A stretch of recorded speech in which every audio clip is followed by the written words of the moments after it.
You're lying in bed at 2 in the morning, wide awake. Your partner's asleep next to you.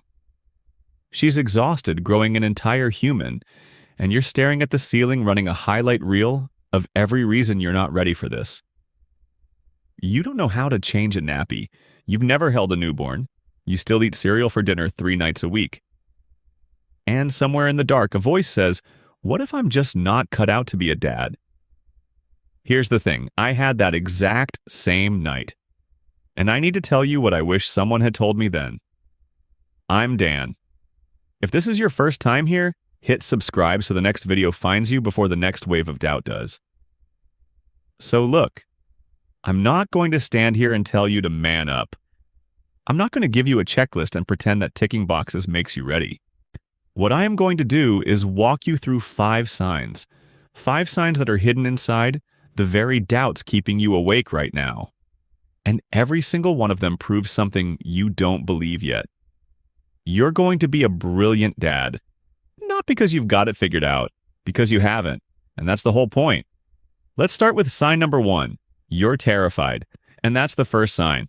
I know what the fear feels like. It's not one fear, it's a rotating cast of them. You're afraid you'll drop the baby. You're afraid you won't bond with them the way everyone says you're supposed to. You're afraid you'll repeat the mistakes your own father made. Or maybe your dad was great and you're afraid you can't live up to him. The fear finds a way in no matter what. But here's what nobody tells you. That fear, it's not a red flag. No, it's a green one. You're terrified because you understand what's at stake. A life is about to depend on you and you're not brushing that off. You're lying awake at 2 in the morning, taking it seriously. The dads who should worry are the ones who feel nothing. The ones who shrug. The ones who say it'll be fine without ever sitting with what fine actually requires. You're not one of those dads. You're scared because you care. And the fact that you can name what you're afraid of means you're already thinking protectively.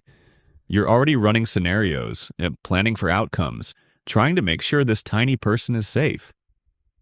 That protective instinct, that's fatherhood. It's already switched on. The fear didn't break something inside you, it activated something. Sign number 2. You feel clueless, which means you're humble enough to learn. I need to tell you something I've never said on this channel before. 3 weeks before my first was born, I sat on the bathroom floor at midnight and Googled how to hold a newborn. I cleared my search history afterwards because I was embarrassed. A grown man who didn't know how to hold a baby. I felt like a fraud. But here's what I know now. Nobody is born knowing how to parent.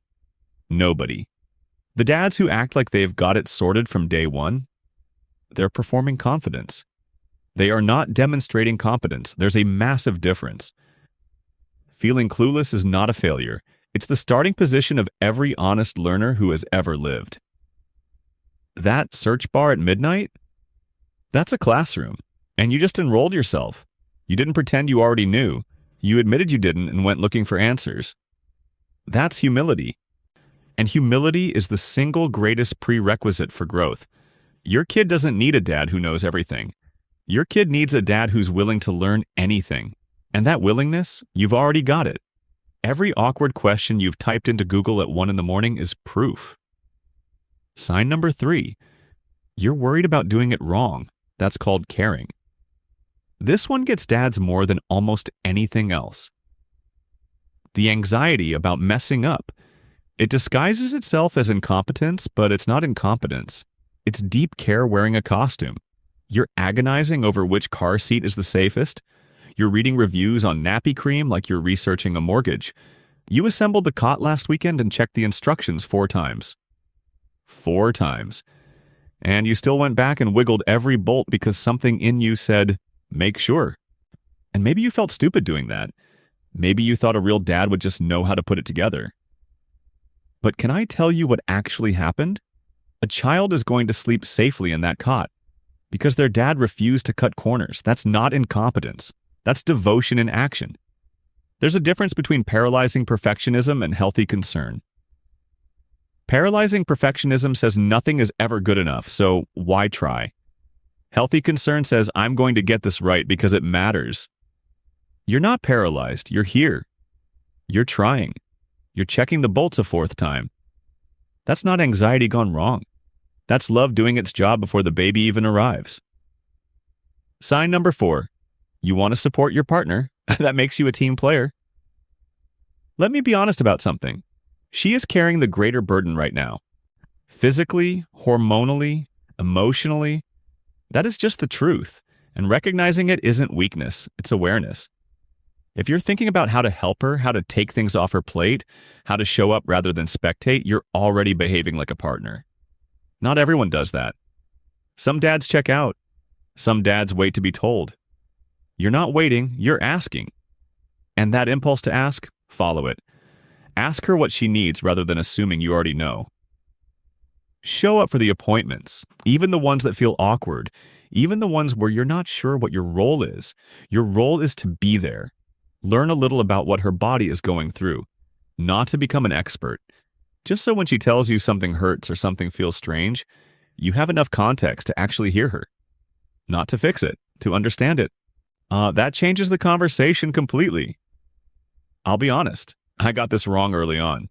I kept trying to solve things when what she needed was for me to listen. It took me longer than it should have to learn that sometimes the most supportive thing you can do is sit next to someone and say, "I'm here, tell me what you need." That's not passive, that's partnership. And studies actually back this up. The impulse to support your partner during pregnancy is one of the most reliable predictors of a strong parenting team after the baby arrives. So that instinct you're feeling right now, trust it. It's building something that will carry both of you through the hardest and the best days of your lives. Sign number 5. And this is the one that gets me every time. You're watching this video. And that says everything. I think about what you're doing right now. It's probably late. You're probably on your phone. You could be watching literally anything else. But you searched for something. Maybe it was, am I ready to be a dad? Maybe it was new dad anxiety. Maybe someone sent you this link because they saw something in you that you can't see in yourself yet. Either way, you clicked. You're here. You're spending your time trying to become better before the baby even arrives. That is not the behavior of someone who doesn't care. That is the behavior of someone preparing. Every book you've opened. Every forum you've scrolled at 3 a.m. Every awkward conversation with a mate who's already a dad where you asked a question you thought was stupid. None of that is panic. It's preparation. It just doesn't feel like it because nobody gave you a curriculum and said, "Here, follow this." You're building it yourself, piece by piece in the dark, without a guidebook. And you're doing it anyway. You're not falling behind, you're building a foundation. And the kid who's coming? They don't need a perfect dad. They need a present one. An honest one. One who's willing to be scared and show up anyway. One who checks the bolts a 4th time. One who Googles things at midnight. One who asks his partner what she needs instead of pretending he already knows. That's you. That's already you. So here's what I want you to do. Drop a comment below with the one fear you haven't said out loud yet. I promise you, scroll down and you'll find out fast that hundreds of other dads share it. You're not the only one staring at the ceiling. You never were. And if this video found you at the right moment, subscribe so the next one reaches you before the doubt does. I'll see you in the next one. You've got this, and I mean that.